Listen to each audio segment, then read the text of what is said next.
드디어 10kg를 감량했지만 아무도 살 빠진 걸 알아보지 못했습니다. 안녕하세요. 0.1톤입니다. 마흔자로 8주차 만에 드디어 10kg를 감량하게 되었습니다. 몸이 이전보다 가벼워진 느낌이 확실하고 작아서 못 입고 있었던 옷을 입을 수 있게 되어 생활에서 저 스스로 체중이 어느 정도 감량되었다는 걸 느낄 수 있었습니다. 하지만 안타깝게도 제 주변 가까운 분들은 제가 10kg가 감량되었는지 아직 모릅니다. 매일 얼굴을 보는 사람들과 제 가족까지도요. 그나마 가족에게 나 10kg 빠졌어 라고 하면 제 얼굴을 몇 초간 보더니 그런 것 같기도 라는 반응입니다. 고도비만에게 10kg는 다른 사람의 눈에 분명한 변화가 보일 만큼의 감량은 아니라는 생각이 들었습니다. 아마 10kg를 감량했지만 아직도 고도비만인 상태에서 절대적인 몸집 자체가 크기 때문일지도 모릅니다. 우리가 흔히 접하는 다이어트 성공 후기는 연예인들의 극적인 비포 애프터처럼 누가 봐도 다른 사람이 된 듯한 변화일 테니까요. 97kg에서 86kg가 되었다는 건 분명 의미 있는 변화이지만 절대적인 실루엣이나 옷핏만으로는 아직 티가 잘 나지 않는 구간이라는 겁니다.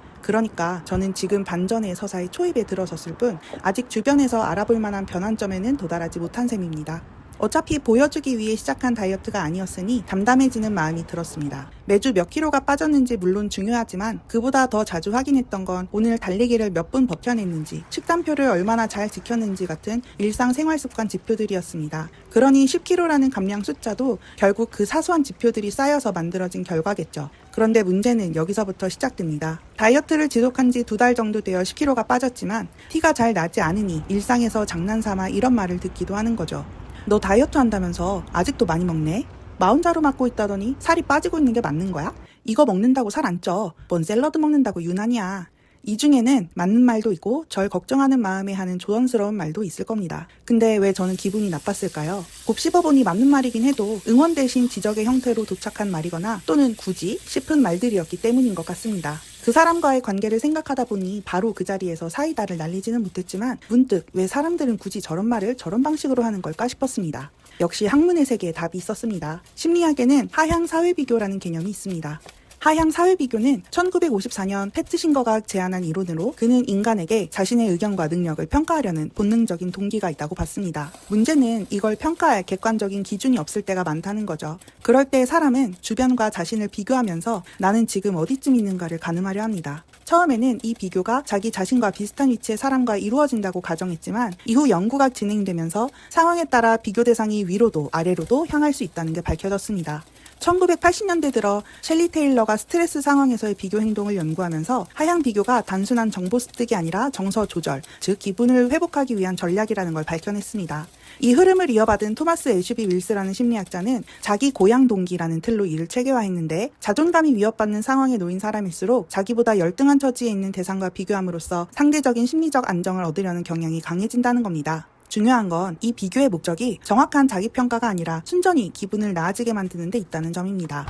여러 실증 연구들이 공통적으로 짚는 흥미로운 지점이 있는데요. 하향 비교는 가만히 정체되어 있는 대상보다 지금 막 변화하고 있는 대상을 향할 때가 더 강하게 작동한다는 겁니다. 심리학적 관점에서 설명해보면 변화하는 대상은 비교의 기준선을 움직이게 만들기 때문입니다. 지금까지 우리 다 비슷한 처지라는 암묵적 합의로 편안했는데 상대가 노력해서 그 합의를 깨고 앞으로 나아간다면 관찰자 입장에서는 자신의 위치가 상대적으로 뒤로 밀려나는 듯한 위협을 느끼게 됩니다. 이 위협에 대한 가장 손쉬운 방어 반응이 상대의 노력이나 변화의 의미 자체를 축소하거나 부정하는 것입니다. 그래봤자 소용없다. 어차피 원래대로 돌아간다. 같은 말들은 이 방어 기제가 언어로 표출된 형태라고 볼 수 있다는 거죠. 하향 비교를 설명드렸던 이유는 그 사람들을 비난하기 위해서가 아닙니다. 오히려 반대입니다. 이런 반응은 대개 사람들이 미처 자각하지 못한 불안이나 결핍을 방어하려는 무의식적 시도이기 때문에 자존감이 흔들리는 순간에 인간이 보이는 아주 흔한 반응이라는 거죠. 주변에서 그런 말을 한다면 지금 저 사람도 뭔가 힘든 순간을 지나고 있구나 라는 시선으로 바라볼 수 있게 됩니다. 이 개념을 알고 나니 조금은 위로가 됩니다. 저 말들이 저에 대한 평가라기보다도 사실 그 말을 하는 발화자 자신의 정체된 상태에 대한 무의식적인 고백일 수도 있겠다라는 생각이 들었기 때문입니다. 물론 이런 심리에서 저라고 완전히 자유로운 건 아닙니다. 나보다 처지가 좋지 못한 사람과 비교하며 안도하거나 또는 누군가 잘 되어가는 모습을 보면서 온전히 축하만 해준 적이 얼마나 있었나 돌이켜보면 저도 떳떳하지는 못하거든요. 그러니 이건 누군가를 일방적으로 비난하려는 이야기가 아니라 우리 모두가 조금씩은 가지고 있는 마음의 습관에 대한 이야기이기도 합니다. 문제는 댓글이 아니라 일상에서 그런 말을 들었을 때 감정에 영향을 받는다는 겁니다. 비슷한 상황을 몇 번 겪으면서 나름의 대처법을 생각해봤습니다. 첫 번째, 짧고 담백하게 무해화하기. 비아냥에 감정적으로 반응하는 순간 상대에게 먹이가 되기 때문에 짧고 담백하게 네, 아직 먹는 양이 다 줄진 않았어요 라고 인정하듯 넘겼습니다. 두 번째, 유머로 대화의 프레임을 가져오는 방법입니다. 나 10kg 빠졌는데 티 안 나? 라고 가볍게 받아치는 거죠. 세 번째, 불편한 상황이 반복될 경우 담백하게 선을 긋는 겁니다. 이거 칼로리 높은 거 맞고 유난이라는 말은 좀 그렇다 열심히 하고 있는데 정도로 명확하게 표현하는 게 필요하다는 걸 느꼈어요. 그리고 마지막으로 하향 사회비교라는 개념을 알고 있다는 것 자체가 심리적 거리두기에 도움이 됐습니다. 본인의 불안을 나에게 던지고 있는 거구나 하고 속으로 재구조화하면 그 말에 제 감정이 덜 영향받게 되더라고요. 무엇보다도 제 감정이 휘둘리지 않게 붙잡아준 사실은 제 몸의 신호와 그동안 쌓아올린 습관들 그리고 예상보다 많은 사람들이 진심으로 응원해주고 있다는 점이었습니다. 8주차에는 운동을 4번 다녀하고 달리기는 이제 25분 정도 뛸 수 있게 되었습니다. 몇 주 전만 하더라도 헬스장 원장님 응원 덕에 겨우 달리기를 하던 사람이었지만 이제는 혼자서도 그 페이스를 유지할 수 있게 되었거든요. 식단도 그대로 흔들림 없이 지켜냈습니다. 변수가 생길 때 미리 식단을 챙겨 다니거나 메뉴를 조율하면서 식단표를 벗어나지 않으려고 노력했습니다.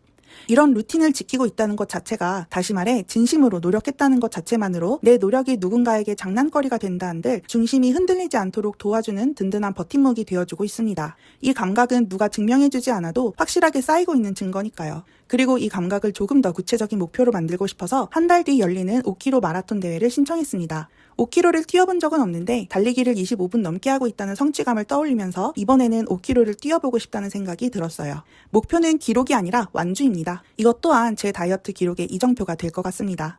저처럼 남들이 알아주지 않아도 조용히 자신만의 속도로 나아가고 계신 분들 진심으로 응원합니다. 혹시 주변에서 응원 대신 기분 좋지 않은 말을 듣게 되신다면 그건 여러분이 잘 해내고 있다는 증거이자 그 말을 한 사람 자신에 대한 이야기일 수도 있다는 거 꼭 기억하시고 훌훌 넘겨버리시길 바랍니다. 우리는 누군가에게 증명하기 위해서가 아니라 어제의 나보다 오늘의 내가 조금 더 가벼워지기 위해 이 길을 걷고 있는 거니까요. 저도 제 몸으로 확인할 수 있는 감각과 숫자들을 기준 삼아 한 걸음씩 나아가겠습니다. 폭염으로 날씨가 굉장히 덥습니다. 건강 유의하시길 바랍니다. 오늘도 들어주셔서 감사합니다.